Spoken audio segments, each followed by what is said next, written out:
ಆತ್ಮೀಯ H16 news ಅರ್ಥಾತ್ ಹೇ ಸೀತಾರಾಮಗೆ ಸ್ವಾಗತ.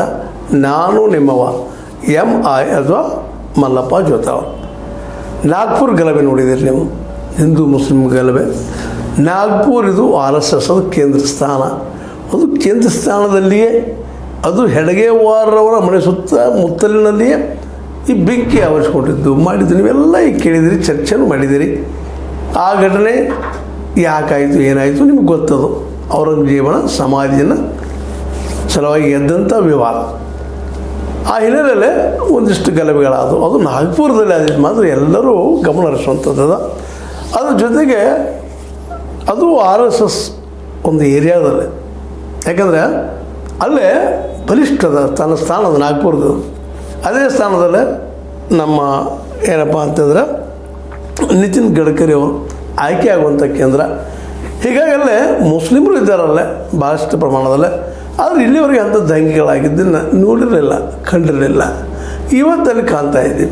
ಇದ್ಯಾಕೆ ಈ ಪ್ರಮಾಣಕ್ಕೆ ಬಂತು ಅನ್ನೋದನ್ನು ನಾವೇನು ವಿಚಾರ ಮಾಡಿದಾಗ ಅಲ್ಲಿಯ ಏನಪ್ಪ ಅಂತಂದ್ರೆ ಈ ದಂಗೆ ಆಗೋದು ಕಾರಣ ಏನಪ್ಪ ಅಂದ್ರೆ ಈ ಔರಂಗಜೇಬನ ಒಂದು ಸಮಾಜ ಸಲುವಾಗಿ ಅದರಲ್ಲಿ ಮುಖ್ಯವಾಗಿ ಪಾತ್ರವಹಿಸಿದಂಥ ಅಲ್ಪಸಂಖ್ಯಾತ ಪ್ರಜಾಸತ್ತಾತ್ಮಕ ಪಕ್ಷದ ನಾಗ್ಪುರ ಘಟಕದ ಜಿಲ್ಲಾಧ್ಯಕ್ಷರಾದ ಫಹೀಮ್ ಖಾನ್ ಅನ್ನುವಂಥವ್ರನ್ನ ಇದಕ್ಕೆಲ್ಲ ಕಾರಣೀಕರ್ತರು ಅಂತ ಇದನ್ನೆಲ್ಲ ದಂಗೆ ಕಾರಣ ಹಿಡಿದಿದ್ದಾರೆ. ಈಗ ಈ ಎಲ್ಲ ನೆಲೆಯಲ್ಲಿ ನಾಗ್ಪುರ ಅಂತ ಇನ್ನೂ ಸೂಕ್ಷ್ಮ ಪ್ರದೇಶ ಅಂತೇಳಿ ಈಗಾಗಲೇ ಘೋಷಣೆ ಆಗಿದ್ದರು.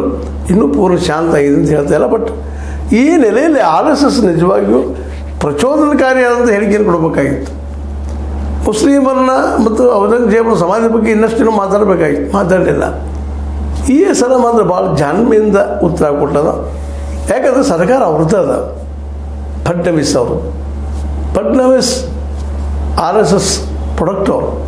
ಹೀಗಾಗಿ ಅವ್ರಿಗೆ ಕೆಟ್ಟ ಹೆಸರು ತರಬಾರದು ಉದ್ದೇಶ ಇರ್ಬೋದು, ಅಥವಾ ಕಾಲಕ್ಕೆ ತಕ್ಕಂಗೆ ಬದಲಾಗ್ತಾ ಇದೆ ಅನ್ನೋಂಥ ಮಾತನ್ನು ಮೇಲಿನ ಮೇಲೆ ಹೇಳ್ತಾ ಇದ್ದೀನಿ. RSS ಬದಲಾಗಿ ರಾಷ್ಟ್ರೀಯ ಸ್ವಯಂ ಸೇವಕ ಸಂಘ ಇದೇನಿದೆ ಕಾಲದ ಕಾಲಕ್ಕೆ ತನ್ನ ವಿಚಾರಗಳನ್ನ ಮೌಲ್ಡ್ ಮಾಡ್ತಾ ಇದೆ.